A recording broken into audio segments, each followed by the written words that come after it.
پاکستان میں جب پاکستان کے قیام کی بات کریں تو پاکستان ایک مسلم پاکستان ہے، جس میں یہ آئین کے مطابق طے شدہ ہے کہ تمام طبقات، تمام مسالک، تمام مذاہب اپنے افکار، نظریات کے مطابق زندگی بسر کریں۔ حالیہ دنوں میں ایک متنازع بل جو پہلے قومی اسمبلی میں چوری چھپے، یعنی ایک بڑے ایوان میں صرف 20 افراد کی موجودگی میں پاس کرایا گیا، چوری چھپے کرایا گیا، اور کرانے والا بھی یہ کہتا ہے کہ میں اس کو چوری چھپے کرانا چاہ رہا تھا۔ اس کو پاس کرایا گیا، اور اس کے بعد سینٹ میں آخری دن جب تقریباً 120 بل پاس ہوئے، نہ کسی سینیٹر پر تقریباً میڈیا پہ تمام جگہوں پہ آ چکا ہے، فاروق اللہ بابر صاحب پیپلز پارٹی کے سینیٹر ہیں، دیگر پی ٹی آئی، انہوں نے بھی کہا کہ ہمیں وہ بل پڑھنے کا موقع بھی نہیں ملا، اور طے تھا کہ اس بل کو واپس ریویو کے لیے بھیجا جائے گا پارلیمانی کمیٹی کو، لیکن اس بل کو بعض مقتدر حلقوں کی طرف سے دباؤ ڈال کے پاس کرایا گیا۔ اس بل میں جو اس کا ٹائٹل تھا وہ بہت خوبصورت ہے کہ توہین صحابہ اور توہین اہل بیت کے حوالے سے سزاؤں کا یہ بل ہے، لیکن اس کی آڑ میں ہم یہ دیکھتے ہیں کہ اس بل میں کہیں پہ بھی نہ صحابیت کی تعریف ہے، نہ ہی توہین کی تعریف ہے، اور اس کے ساتھ ساتھ جو پہلے سے سزا تھی اس کو کیپٹل پنشمنٹ میں تبدیل کیا گیا ہے، اور یہ بہت بڑی زیادتی ہے اور ایک فساد کی بنیاد پاکستان کے پارلیمنٹ میں رکھی گئی ہے۔ اس بل کی بنیاد پہ پہلے بھی یہ جو آرڈیننس ہے، اس کی آڑ میں بہت سے لوگوں کے خلاف ناجائز مقدمات ہوئے، ان کی زندگیاں برباد ہوئیں، انہیں جیلیں کاٹیں، ان کی زندگیاں خطرے میں پڑ گئیں، اور اب اس کی پنشمنٹ کو بڑھا دیا گیا ہے۔ ہم یہ سمجھتے ہیں کہ یہ بل صحابہ کی آڑ میں یزیدیت کو فروغ دینے کا بل ہے،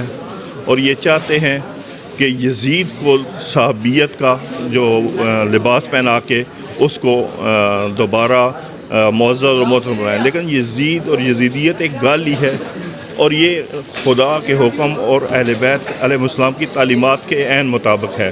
وہ افراد کہ جنہوں نے اپنی زندگیوں میں اہل بیت علیہ السلام سے باضابطہ جنگ کی، قرآن سے جنگ کی، وہ ہمارے لیے نہ کل قابل قبول تھے، نہ کل قابل احترام تھے، نہ آج قابل احترام اور قابل قبول ہیں۔ ہم اس ظلم کے خلاف آواز بلند کرتے ہیں، اور پاکستان کے جتنے بھی معتدل حلقے ہیں جو پاکستان کا استحکام چاہتے ہیں، پاکستان کی سلامتی چاہتے ہیں، ان سے یہ گزارش کرتے ہیں کہ ایسی قانون سازیوں سے کچھ ہونے والا نہیں۔ محبت اور احترام دل میں ہوتا ہے، بل میں نہیں ہوتا ہے۔ کا بنیادی مقصد جو ہے شہدائے کربلا کو خراج عقیدت پیش کرنا، اور وہ شہید جو اپنی پوری زندگی میں ان کی راہ پر چلتا رہا، اور اپنی پوری زندگی پر راہ چلنے کے بعد جو ہے انہوں نے اسی راستے کے اوپر جام شہادت کو نوش کیا۔ دیکھیے، جوانوں کو کربلا اس لیے کچھ لوگ نہیں سمجھانے دے رہے کیونکہ انہیں پتہ ہے کہ جس دن بھی جوانوں نے صحیح کربلا کو سمجھ لیا، جس طرح شہدائے کربلا اس وقت کے باطل کے مقابلے میں ڈٹے ہوئے تھے اور اپنی جانوں کا نذرانہ پیش کرا، حق کی حمایت کی، وہ اس چیز سے ڈرتے ہیں، وہ نہیں چاہتے کہ جوان روح کربلا کو سمجھے، کیونکہ ان کو پتہ ہے کہ جس وقت بھی جوان روح کربلا کو سمجھیں گے کسی جھوٹے شخص کے اقتدار کو قبول نہیں کریں گے۔ جیسا کہ ابھی اس بل سے واقفیت ابھی سب لوگوں کو ہوئی ہے، اور رہی بات اس بل میں تو جو نقطہ دیا گیا ہے وہ تو بہتر ہے کہ توہین صحابہ، توہین اہل بیت اس پر، لیکن یہ نہیں بات واضح کی جا رہی ہے کہ بھائی صحابیت میں کون لوگ، جبکہ ہمارا اہل تشیع کا ایک نظریہ ہے، ایک علمی دوست ہیں ہم لوگ، ہماری مراجع ہیں، انہوں نے فتویٰ دی ہوئی ہے کہ اہل تشیع کو نوجوانوں کے لیے کہ آپ کے اوپر اہل سنت کی مقدسات کی توہین کرنا حرام ہے۔ جب ہمارے مراجع نے یہ فتویٰ دی، اور الحمدللہ ہم اپنے مراجع کی فتویٰ کے سوا تشیع کوئی بھی کام نہیں کرتے، تو اہل سنت کی مقدسات میں تو یہ صحابی بھی آ گئے، اہل سنت کی مقدسات میں ان کا جو عقائد تھا وہ بھی آ گیا۔ جب ہم ایسے بھی محبت میں ان چیزوں پر خیال رکھتے ہیں، اور الحمدللہ جیسا کہ آپ نے شاید دیکھا یہاں پر جتنا عارف حسین الحسینی کی برسی پر تقریریں ہوئی ہیں، تو ہم نے یہی نقطہ دیا ہے کہ بھائی اس بل کو وضع کریں، ظاہر کریں کہ اس کا مقصد کیا ہے، جب کہ ہمارے مجتہدین نے بتایا ہے کہ یہاں پر اہل سنت کی مقدسات کی توہین کرنا حرام ہے، تب بھی یہ بل ٹھوسا جا رہا ہے. یعنی ابھی ہمیں بنو امیہ کی طرف سے جو نمائندے تھے وہ بھی ہمیں صحابیت کے طور پر دیں گے. یعنی جیسے یزید ہے، ظاہر صحابیت کی معنی کیا ہے؟ یعنی جو پیغمبر خدا کی صحبت میں بیٹھا ہو اور ظاہری اسلام لایا ہو، یہ صحابیت کی معنی ہے. تو یعنی یزید بھی صحابی ہو گیا. جب یزید صحابی ہو گیا تو انسانیت کی حد ہو گئی. اس لیے ہم کہہ رہے ہیں کہ خدا را اس بل کو رد کریں. جو محبت اسلام میں اور اس وطن عزیز میں مسلمانوں میں ہے اس کو پارا پارا نہ کریں، اس کو ختم نہ کریں. اور جتنے بھی ہمارے یہاں پر اہل بیت کے چاہنے والے ہیں، ہمارے سنی برادران ہیں، شیعہ برادران ہیں، انہیں تحفظ ہے. اور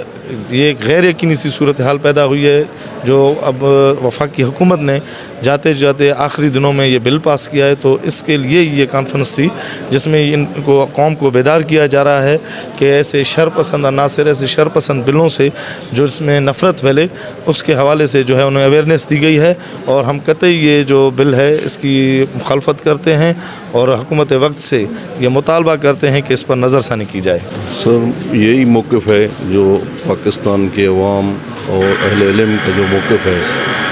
رات کے اندھیرے میں جو بلیں پاس کی گئی ہیں، آپ نے نیوز سے آپ کا وابستہ ہے، تقریباً 50 سے زیادہ بل پاس کیے گئے ہیں. حالانکہ ایسا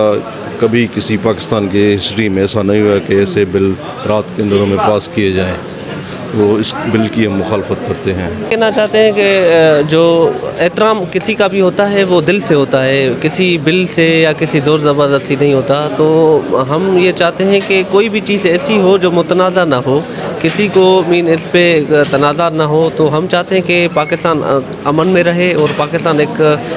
وہ ملک رہے جس میں ہندو بھی محفوظ رہے، سکھ بھی محفوظ رہے، عیسیٰ بھی محفوظ رہے. تو کرنا یہ چاہیے کہ آپس میں یہ بیٹھ کر اس معاملے کو جلد سے جلد حل کرنا چاہیے. یہ اس میں پاکستان کی بہتری ہے اور ہم عوام کی بہتری ہے. اور ہم چاہ رہے ہیں کہ اس میں امنڈمنٹ کی جائے اور جو صحابہ ہے اسے ڈیفائن کیا جائے کہ صحابہ ہوتا کیا ہے. تو یہ جب ہوگا تو کہ آپ دیکھیں گے حضرت اپنا ایران اور عراق میں دونوں ایک فتویٰ مکمل آیا ہوا ہے کہ حضرت ابوبکر، حضرت عمر، حضرت عثمان امت المومنین اما عائشہ رضی اللہ تعالیٰ عنہ کی توہین کرنا حرام ہے. تو اس سے زیادہ کیا ہو سکتا ہے؟ مگر یہ جو قاتلین امام حسین علیہ السلام ہیں انہیں تحفظ دینا چاہتے ہیں تو ہم اس کی مذمت بھی کرتے ہیں. اور جو بھی وقت آیا اس میں دوستوں کے ساتھ کھڑے بھی رہیں گے سنی شیعہ مل کر. انشاءاللہ قاتلین امام حسین علیہ السلام کو نہ کبھی صحابی مانا ہے نہ مانے گے.